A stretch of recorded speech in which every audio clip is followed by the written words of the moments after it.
Hello students. तो आज मैं आप सभी को chapter number 5 continuity and differentiability का एग्जांपल नंबर 23 करवाने जा रही हूँ।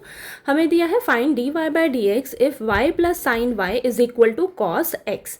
तो देखिए बेटा, आपको d y by d x find out करना है और आपको फंक्शन दे रखा है y plus sine y is equal to cos x. तो इसे हम डिफरेंशिएट करेंगे एक्स के रिस्पेक्ट में। तो लिखेंगे differentiate both sides with respect to x। Okay, तो चलिए करते हैं d by d x of y plus sine y is equal to d by d x of cos x।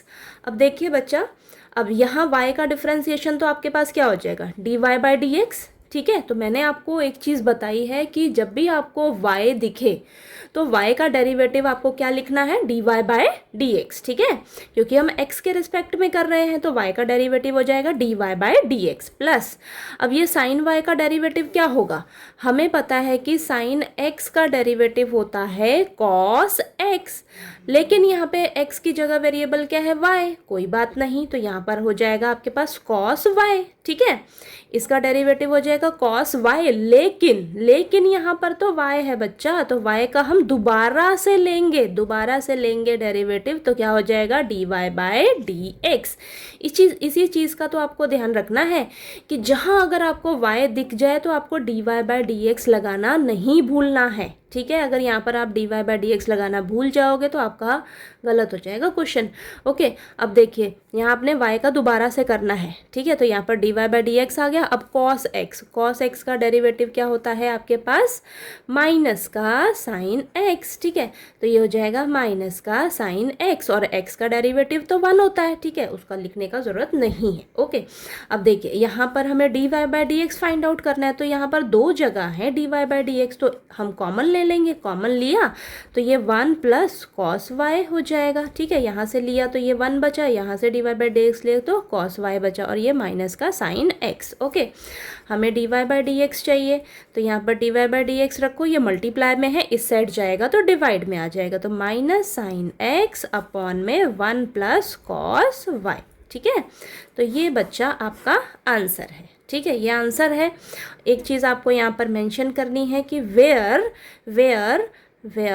y is not equal to 2n plus 1 pi. आपका जो y है ना बच्चा, ये जो y है ये आपका 2n प्लस 1 इंटू पाई के इक्वल नहीं होना चाहिए। क्यों नहीं होना चाहिए, देखिए ऐसा इसलिए नहीं होना चाहिए, यहाँ पर समझिए। देखिए 1 प्लस कॉस वाई आपका ये जो नीचे दे रखा है ना 1 प्लस कॉस वाई, ये आपका 0 के इक्वल नहीं आना चाहिए। अगर ये आप खुद ही सोचो ना, ये 0 के इक्वल आ जाएगा अगर, तो ये तो नॉट डिफाइंड हो जाएगा आपका। नॉट डिफाइंड हो जाएगा ना, तो नॉट डिफाइंड तो नहीं होना चाहिए। तो ये इसीलिए मैंने ये चीज़ मेंशन करी है। देखिए 1 प्लस कॉस वाई आपका नॉट इक्वल टू 0 होना चाहिए, 0 के इक्वल नहीं होना चाहिए। क्यों, देखिए cos y is equal to 1 जाकर इधर -1 हो जाएगा। ओके, अब देखिए कॉस वाई आपका -1 कहाँ होता है। ठीक है, देखिए कॉस 180 डिग्री, यानी कि कॉस पाई पर आपकी वैल्यू होती है -1, कॉस 3 पाई पर आपकी वैल्यू होती है -1, कॉस 5 पाई पर आपकी वैल्यू होती है -1। ऐसे ही चलता जाएगा ओड नंबर्स पे। ठीक है, ओड नंबर्स पे ऐसे ही चलता जाएगा, यानी कि पाई, 3 पाई, 5 पाई। ठीक है, तो अब जो ऑड नंबर्स होते हैं ना, उसे हम डिनोट करते हैं 2n प्लस 1 से। ठीक है, और साथ में क्या लगा हुआ है सबके साथ, पाई, तो ये पाई। तो 2n प्लस 1 किसे डिनोट करता है, आपके ऑड नंबर्स को। ठीक है, ऑड नंबर्स को करता है।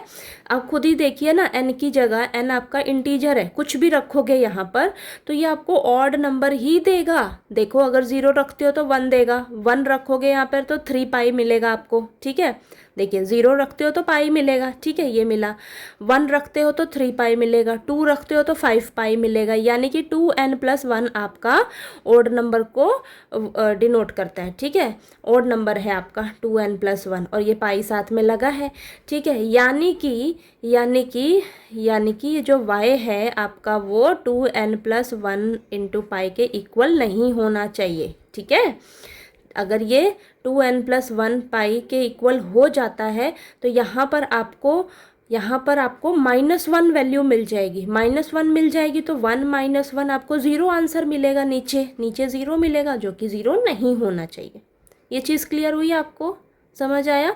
देखिए cos y आपका -1 कहाँ नहीं होता है, कहाँ देखिए समझिए कहाँ होता है, इन पर होता है। और ये क्या है आपका 2n+1 इंटू पाई।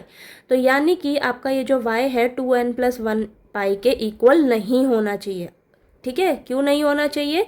क्योंकि ये हमें वैल्यू देता है -1, cos y हमें वैल्यू देता है -1, तो 1 - 1 हमें 0 मिल जाएगा, ये तो नॉट डिफाइंड हो जाएगा, ऐसा नहीं होना चाहिए। इसलिए ये आपको थोड़ा सा ये लास्ट में लिख दीजिएगा।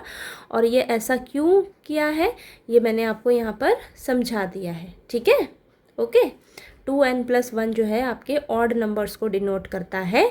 ठीक है, ऑड नंबर्स को डिनोट करता है। ओके, तो यहाँ पर देखिए ये चीज़ समझ आ गई आपको? अगर नहीं आएगी तो दोबारा से प्लीज़ पूछ लीजिएगा। ओके, तो चलिए आपको एग्जाम्पल नंबर 23 जो है वो समझ आ गया होगा।